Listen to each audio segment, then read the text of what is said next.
Leo nimekununulia kitenge. Asante mume wangu. Vitu vyako hivyo. Safi kabisa. Mume wangu, kwani zile hela nilizokuwa nimeweka mezani pale zimeenda wapi? Hizi ziko kwa chini ya kitanda.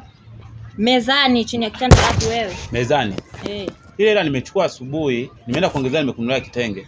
Wewe vipi? Yaani mimi nilikuomba kama hivi hiyo hela nataka kanunue kitenge. Hela nimetunza mimi kwa mambo yangu tena nasikia na hilo kitenge lako rudisha kwa mimi, naomba uniletee hela zangu ndani ya kuwezi kueleweka.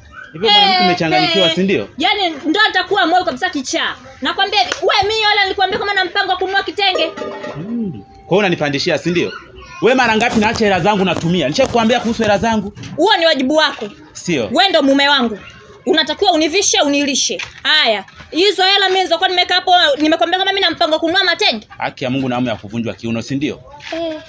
Yaani nitakupiga vyenye hujawahi kupigwa. Hivyo ulishakupigwa wewe kweli? Endelea kunipangishia hiyo sauti. Kitu nitakachokifanya, hao wapangaji wote watakuja kusimulia wapangaji walioko hapa. Alafu sikiliza, iwe mara ya kwanza na ya mwisho kunipangishia sauti. Vipi tena, mbona nasikia makelele hapa? Unajua mwanamke ananisumbua huyu mwanamke. Sio hajafunzwa hata kwao. Ngojeni kwanza, tulieni kwanza. Wewe kufundwa. Ngoja kwanza, tulia kwanza. Hemu moja ajieleze ili tuelewane vizuri. Mimi nasikia makelele, niko kitandani kule. Nini? Nisikize jirani. Huyu mwanamke ana shukrani. Nimeamka asubuhi, sawa? Nilikuwa kuna jiakiba ambacho nimekiweka, nikaona mke wangu acha nimfanyie surprise, nimnunulie kitenge. Ila hela ndio kwa nayo ilikuwa itoshi. Kwa asubuhi nikachukua hela zilizokuwepo mezani, nikaenda kuongezea nimnunulie kitenge mke wangu, ndio hiki hapa. Sasa anaanza kunipaukia, kunidomokea. Hivi kwani anajielewa ukweli huyu mwanamke? Sasa mbona shemeji kafanya kitu kizuri ndugu yangu huyu? Kitu kizuri wapi wewe shemeji? Mimi hela nilikuwa sina mpango wa kununua matenge. Yeye anaenda kuniletea matenge. Mimi nilimwambia kwamba hiyo hela nataka nikuongezee nikanunue matenge. Yaani unajua wewe kweli shemeji unanichanganya kabisa. Hivi mume wako kachukua hela yako, kaongeza na hela yake, kakuletea kitenge zawadi.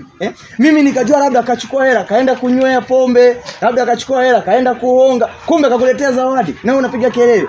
Wanaume wa hivyo ni wachache eti. Huyu mwingine mwingine angechukua hela akaenda zake kuonga kule kwa wanawake. Kwani si angechukua hela zake?